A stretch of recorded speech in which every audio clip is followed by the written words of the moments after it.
षष्ठाध्यायी जगन्माता यस्य चित्तात् समुत्थिता वेदानामुपकाराय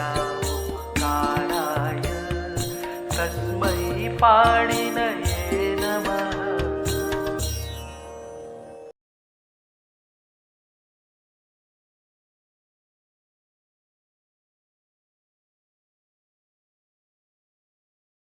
नमः पाणिनये। अब हम तवर्गांत धातुओं को लेते हैं जिनके अंत में तवर्ग है। तो तवर्ग में हमने पढ़ा है कि तकारांत थकारांत तो पढ़े नहीं गए, अनेक धातुओं में तकारांत थकारांत नहीं पढ़े गए। तो तकारांत थकारांत सारे सेठ होते हैं। तो अनेक धातुओं की चर्चा होती है दकारांत से, और दकारांत अनेक धातुओं में 15 धातु पढ़े गए हैं अनिच।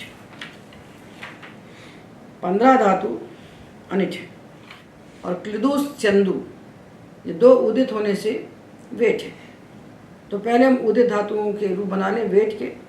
तो क्लिद और क्षति गुण किया तो क्लेद और क्षति।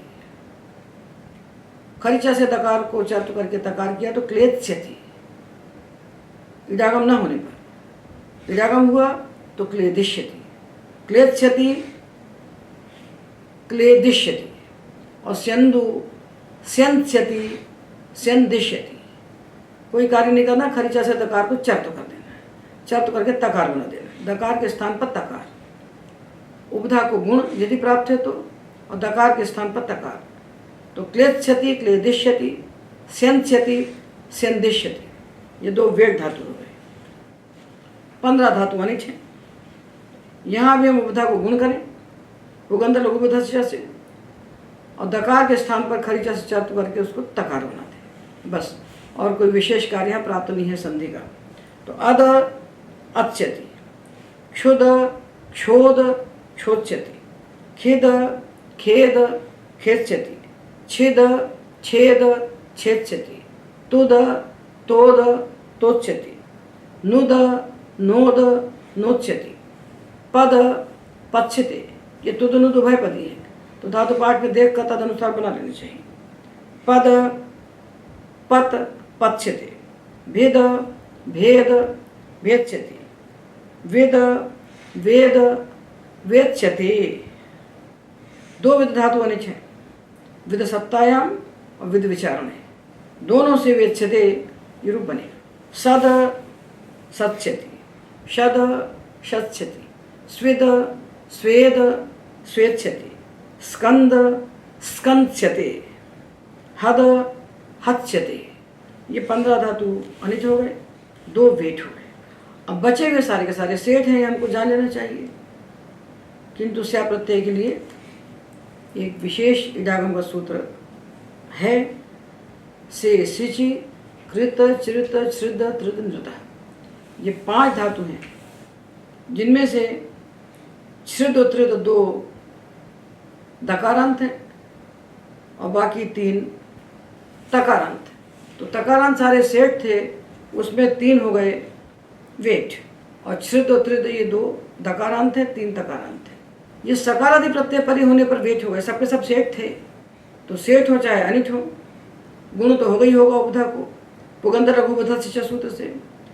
तो कृत कर्त कर्त्स्यति कर्तिष्यति, चिरत चर्त चर्त्स्यति चर्तिष्यति, छृद छर्द छर्त्स्यति छर्दिष्यति, त्रिद तर्द तर्त्स्यति तर्दिष्यति, और नृत नर्तिष्यति और नर्त्स्यति। ये 5 धातु हो गए। तो देखिए 4 धातु बताते हैं आपको विशेष। वृतु वृधु श्रुधु स्यंदु। तो देखिए स्यंदु धातु उदित होने से वेट है, स्वरति सूति सूयत धुई उदितोवा सूत्र से। एक बात हुई। दूसरी बात है कि धातु पाठ में जो पढ़ा गया धातु स्यंदु, इनके साथ पढ़ा गया वृतु वृधु श्रुधु स्यंदु। धातु पाठ में ये चारों धातु आत्मनेपदी पढ़े गए। तो देखिए धातु पाठ में धातु पढ़े गए परस्मैपदी आत्मनेपदी उभयपदी, किंतु केवल इतने से निर्णय नहीं हो जाता धातु के पद का। धातुओं के पद का निर्णय करने के लिए पाणिनि ने अष्टाध्यायी के प्रथम अध्याय के तृतीय पाद में जो 12वां सूत्र है अंदातिगतात्मने पदम, वहां से लेकर जो पाद का अंतिम सूत्र है 93 क्रमांक होगा सूत्र का लुचि चक्रपा, इतने सूत्रों में धातु के पद का निर्णय करने की विधि बताई है। वहां से हमको जानना चाहिए अंतिम निर्णय। तो वहां सूत्र आता है वृद्भ्यस्य सनोः।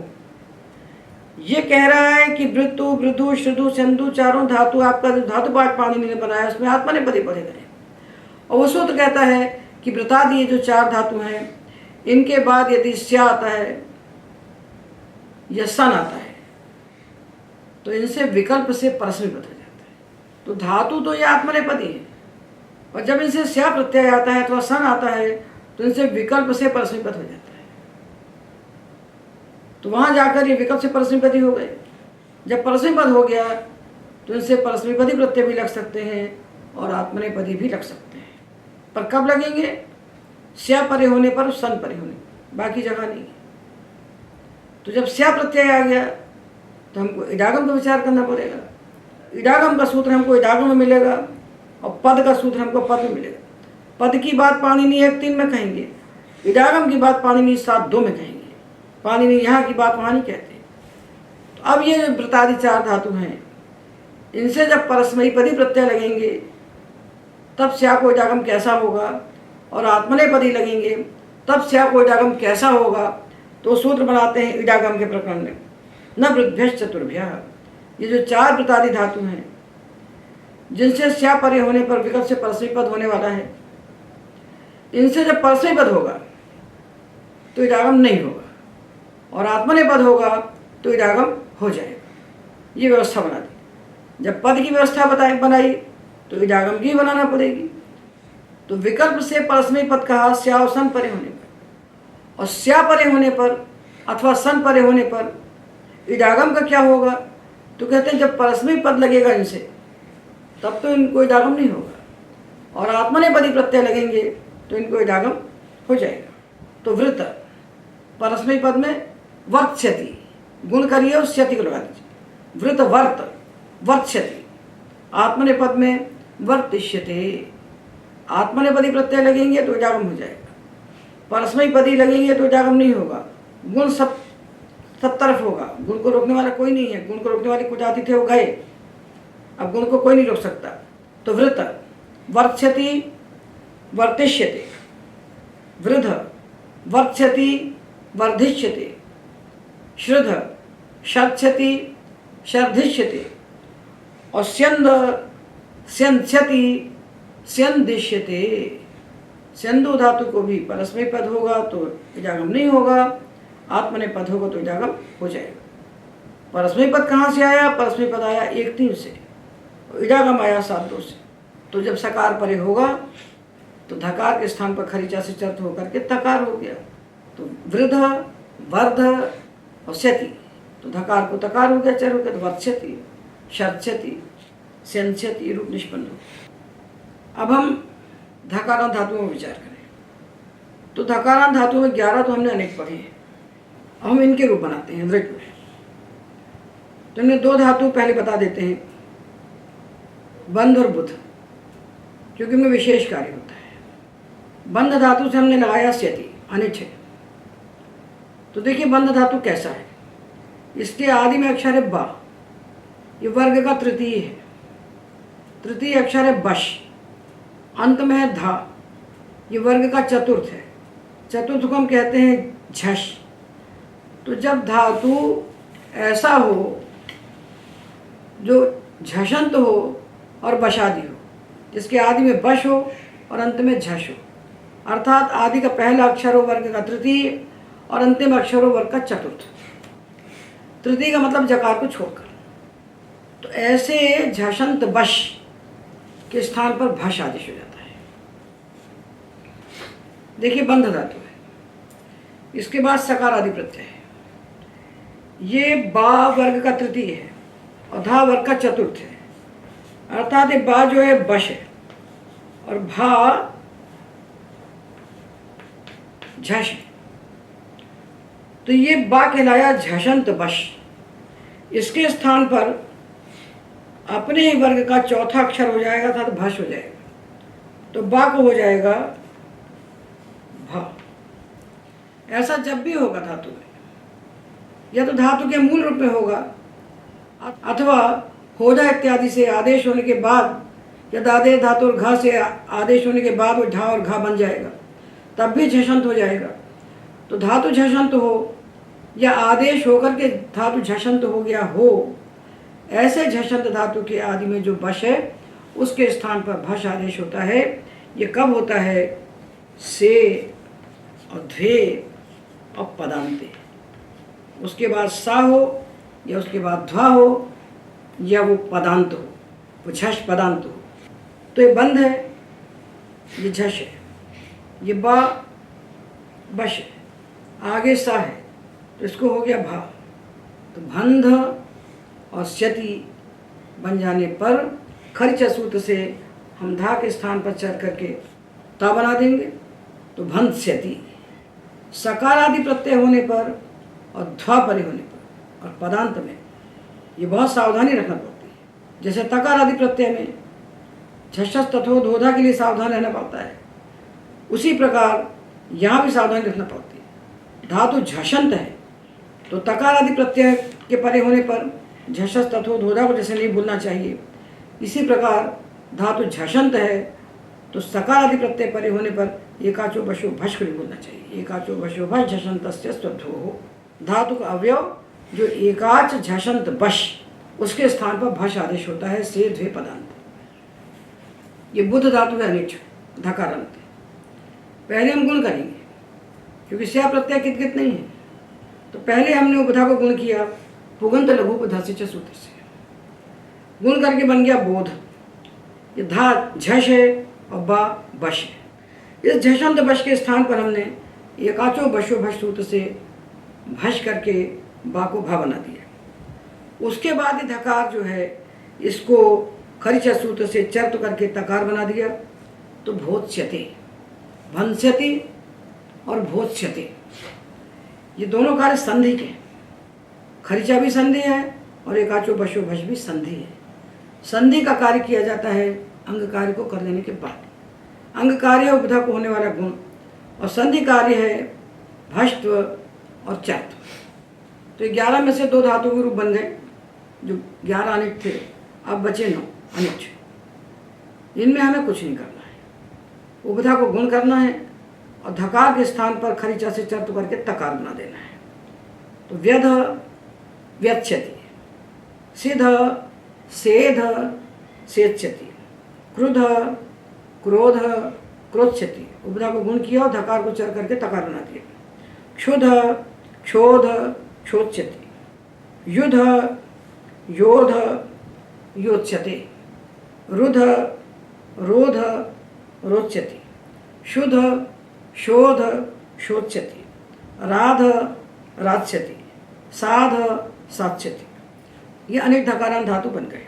अब धकारांतों में 2 धातु वेट है, एक तो शिधु है जो उदित होने से वेट है और दूसरा रध है जो रधादि होने से वेट है, रधादि पेश सूत्र से। तो शिधु जब इजागम नहीं हुआ तो सिद्ध सेध सेच्छति, और इजागम हो गया तो सिद्ध सेध सेधिष्यति, ये बन गया। अब आया रध धातु, तो जब इजागम नहीं हुआ तो चर्त हो गया रत्स्यति, और जब इजागम हो गया तो रथ और इष्यति। इस अवस्था में आजादी प्रत्यय परे होने पर रधि जबो रचि सूत्र से जो नुमागम प्राप्त होता है उसका बाधक सूत्र है नेत चलिति रधे। रध धातु को नुमागम नहीं होता लिट से भिन्न इट परे होने पर। लिट से भिन्न, जो लिट तकार का इडागम है उससे भिन्न इडागम यदि हुआ है, लिट से भिन्न प्रत्यय है उसको इडागम हुआ है, उस अच के परे होने पर रध धातु को नुमागम नहीं होता, तो रधिष्यति बनेगा और नुमागम नहीं होगा। तो हमने तवर्ग से अंत होने वाले धातुओं में ताथा दाधा का विचार कर लिया। अब रह गया न। तो नकारांत धातुओं में 2 धातु अनिच है, मन और हन। तो मन के बाद जब स्यते आएगा, इडागम नहीं होगा, तो नकार को नश्चापदांत से झड़ी से अनुस्वार हो जाएगा, तो मन स्यते। हन धातु में नहीं थे, पर हन के बाद जब स्या प्रत्यय आएगा तो हमने सूत्र पढ़ा है ऋद्धनोस्य, ऋकारांत धातुओं को हन धातुओं, इन दो से परे जब स्या प्रत्यय आता है तो ऋद्धनोस्य सूत्र से इडागम हो जाता है। तो स्या को इडागम हो गया तो हनिष्यति, मनस्यते और हनिष्यति। इस प्रकार हमने सेठ, इसके बाद जितने धातु बच गए जिनके अंत में ताथा दाधा ना है, वो सब के सब सेठ हैं ऐसा मान लीजिए। तो हमने सामान्य इडागम व्यवस्था में पढ़ा है कि जो धातु जिनके अंत में तवर्गीय व्यंजन है उनमें से तकारांत तो थकारांत सारे धातु सेठ ही होते हैं, किंतु यहाँ विशेष धातु 5 बताए जा रहे हैं। से सिचि, कृत, चिरत, श्रुद, त्रिद, नृत। तो इस सूत्र में जो 5 धातु पढ़े गए हैं, कृत, चिरत, श्रुद, त्रिद, नृत, इनके बाद आने वाले सकार को विकल्प से इडागम होता है।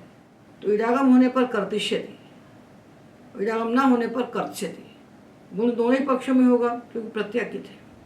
कर्तिष्यति, कर्त्स्यति, चिरत, चर्तिष्यति, चर्च्यति, छृद, छर्दिष्यति, छर्च्यति, और त्रिद, तर्दिष्यति, तर्च्यति, और नृत, नर्तिष्यति और नर्च्यति। ताथा दाधा ना से अंत होने वाले वे धातु जो इनसे भिन्न हैं, जो अभी तक कहे गए तवर्गांत धातु, इनसे बचे हुए जो तवर्गांत धातु हैं, तवर्गीयांत धातु हैं, जिनके अंत में तवर्गीय व्यंजन है, वो सारे धातु सेठ होते हैं। उनमें इडागम कीजिए। गुण प्राप्त है उपधा के लघु को तो कीजिए और जोड़ दीजिए, बस इतना ही कार्य करना है। अब हम उन धातुओं के लृत लकार के रूप बनाते हैं जिनके अंत में पवर्गीय व्यंजन है, पाफा, बाभा, मा। तो पकारांत धातुओं में 13 धातु अनिट होते हैं। उनमें विशेष धातु हैं 3, त्रिप, द्रिप और स्त्रिप। पहले इनकी बात कर लेते हैं। स्त्रिप धातु तो अनिट है और त्रिप द्रिप वेट है, और गुपु धातु वेट है, और त्रपूष धातु भी उदित होने से वेट है, और कृपु धातु भी उदित होने से वेट है। इनके अलग अलग रूप हम बताते हैं। तो देखिए, पहले लीजिए स्त्रिप धातु। स्त्रिप अनिट है। तो ऐसे अनेक धातु जिनकी उपधा में ह्रस्वरी है, जो ऋतुपद हैं, ऐसे धातु 8 हैं। सृजोदिश 2, और स्त्रिप, द्रिप, त्रिप ये 3, और कृश, मृष, स्पृश ये 3। इस प्रकार 8 धातु ऋतुपद है। और ऋतुपद धातुओं के लिए हमने पढ़ा है सृजितशो झल्य मकिति, ये सूत्र है 658। इसको अभी हमने सृज धातु में पढ़ा, सृज धातु के रूप बनाए तो पढ़ा कि सृज उद्देश धातुओं को अमागम होता है झलादि अकित प्रत्यय परे होने पर। तो देखिए, सृज और दृश को तो अमागम होता है नित्य। सृज दृशो झल्य मकित सूत्र से सृज और दृश ये 2 ऋतुपद अनेक धातुओं को तो नित्य अमागम होता है, और बचे हुए जो 6 ऋतुपद हैं, स्त्रिप, द्रिप, त्रिप और कृश, मृष, स्पृश ये 6, इनको विकल्प से अमागम होता है। सूत्र है अनुदात्तस्य चर्दुपधस्यान्यतरस्याम्। जो ऋतुपद धातु हैं, अनुदात्त यानी अनिट हैं, उनसे परे जब झलादि अकित प्रत्यय आता है तो इन धातुओं को विकल्प से अमागम होता है। तो स्त्रिप को हमने अमागम किया तो री के बाद आके आ बैठ गया, ये कोई से यण किया तो स्त्रप बन गया। देखिए, स्त्रिप धातु है, इससे सति प्रत्यय है, ये झलादि अकित है, तो स्त्रिप को अमागम हो गया, जो कि आके बैठा अंतिम अच के बाद यहाँ मकार की संज्ञा हुई, री के बाद आ है तो इको यण से यण हो गया स्त्रप, और स्यति स्त्रप स्यति। और जब अमागम नहीं हुआ तो स्त्रिप में जो रिकार है, उपधा में लघु रिकार, उसको गुण हो गया तो सर्प, सर्प बन गया, सर्पस्यति, सर्पस्यति और सर्पस्यति। इसी प्रकार त्रिप द्रिप से त्रपस्यति और तर्पस्यति, द्रिप से द्रपस्यति और दर्पस्यति। स्त्रिप त्रिप द्रिप से दो दो रूप बने। किंतु यहाँ ही देखना चाहिए कि ये जो त्रिप द्रिप धातु है, स्त्रिप के तो बन गए दो रूप, पर त्रिप द्रिप धातु जो है इनको अनेक में ही पढ़ा है और रधादि धातुओं में वेग में ही पढ़ा है। इसका कारण क्या है? इसका कारण ये है कि त्रिप द्रिप से विकल्प से इडागम भी हो जाए। तो त्रिप द्रिप से जब इडागम हो गया तो तर्पिष्यति और दर्पिष्यति, ये एक एक ग्रुप और बन गए। तो त्रिप अमागम होकर के त्रप, त्रपस्यति, तर्पस्यति और तर्पिष्यति। त्रिप से अमागम होकर के द्रपस्यति, अमागम न होने पर गुण करके दर्पस्यति और इडागम होकर के दर्पिष्यति। त्रपस्यति, तर्पस्यति, तर्पिष्यति, द्रपस्यति, दर्पस्यति, दर्पिष्यति। इनसे तीन तीन रूप बनेंगे और स्त्रिप से दो रूप बनेंगे, स्त्रपस्यति और सर्पस्यति। अब आया धातु गुपु। ये गुपु धातु है, उकार की संज्ञा होने से वेच है। तो इडागम किया तो गोपिष्यति, इडागम नहीं किया तो गोपस्यति। अब यहाँ एक रूप और बनता है, क्योंकि गुपु धातु के लिए सूत्र है गुपु धूप विक्षिप पनि पनिभ्य आया। इन धातुओं से आय प्रत्यय होता है। तो साधातुक में तो ये नित्य होता है और आधातुक प्रत्यय परे होने पर इसके लिए सूत्र है आयादय आधातु के बाद। ये जो आय प्रत्यय है ये विकल्प से होता है यदि इसके बाद आधातुक प्रत्यय गुप धातु के बाद। तो गुप धातु से हमने जब स्यति लगाया तो आधातुक है तो आय का विकल्प हुआ। तो आय नहीं होने पर तो हमने रूप बना लिए गोपिष्यति और गोपस्यति। और जब आय हो गया तो गुप और आय उपधा को गुण किया तो गोपाह्य, गोपाह्य यकारांत बना अदंत। इसके बाद आया स्यति। तो हमने धातुआदेश में पढ़ा है कि ये जो ह्रस्वकार है धातु के अंत में अदंत धातु का, उसका लोप हो जाता है। कब होता है? आधातु प्रत्यय परे होने पर। तो से आधातुक है, हमने आकार का लोप किया तो बन गया गोपायिष्यति। तो गोपस्यति, गोपिष्यति और गोपायिष्यति, ये तीन रूप बने गुपु धातु से। त्रपु धातु भी उदित होने से वेच है।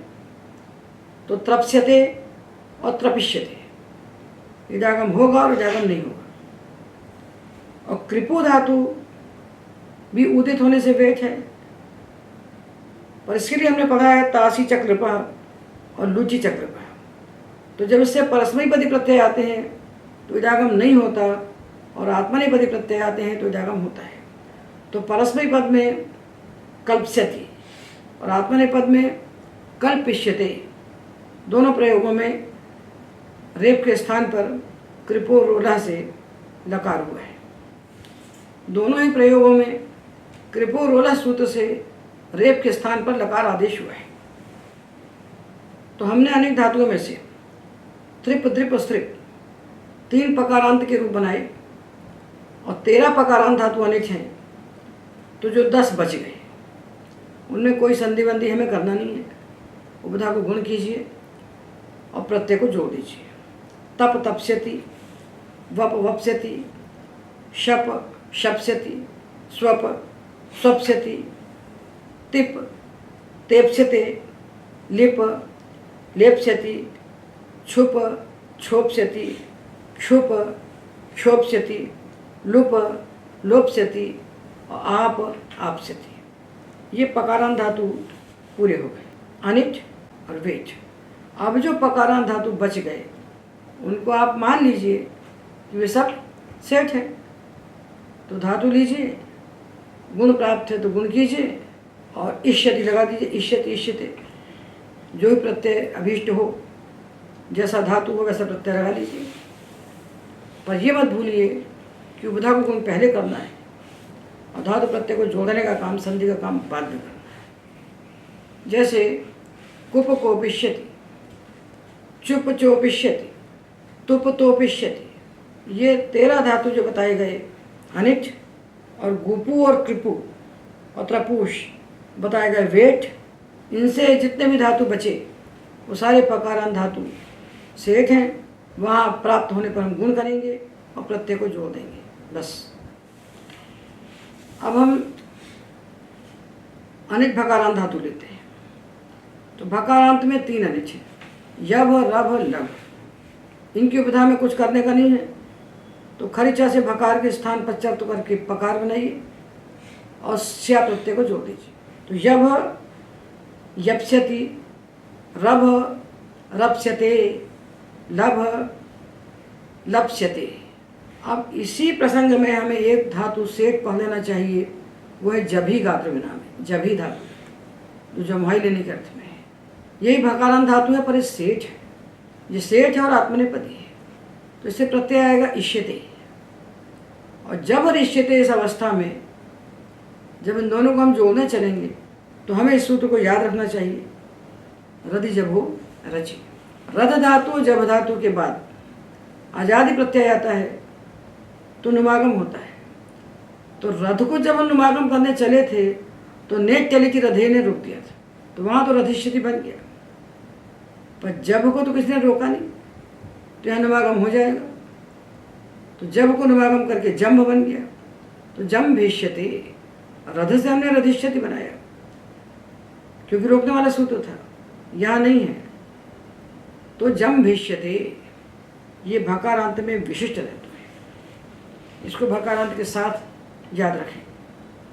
और बचे हुए जो भकारांत धातु हैं जो अनेक नहीं हैं और जब से ही भिन्न हैं, उन सब में प्राप्त होने पर गुण करें और प्रत्यय को जोड़ दें, सेठ प्रत्यय को, इष्यति इष्यते, जो भी इष्ट है उसको। जैसे नभ नभिष्यति और शुभ शोभिष्यति, उपधा में प्राप्त गुण को करके धातु प्रत्यय को जोड़ देना, बस।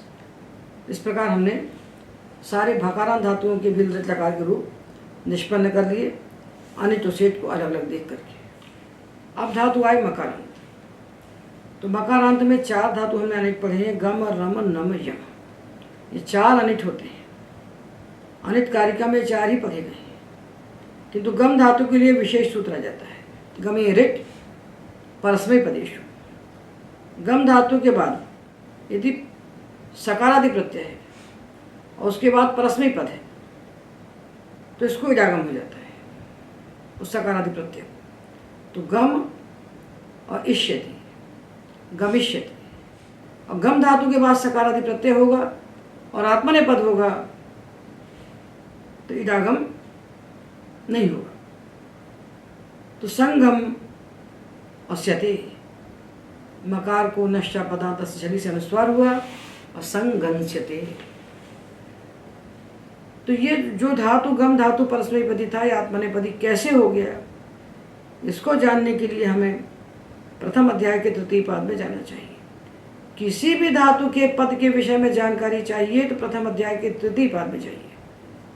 सारे सूत्र पद विषय वहीं बैठे हैं, तो वहाँ सूत्र है समो गमिरिच्छिभ्याम।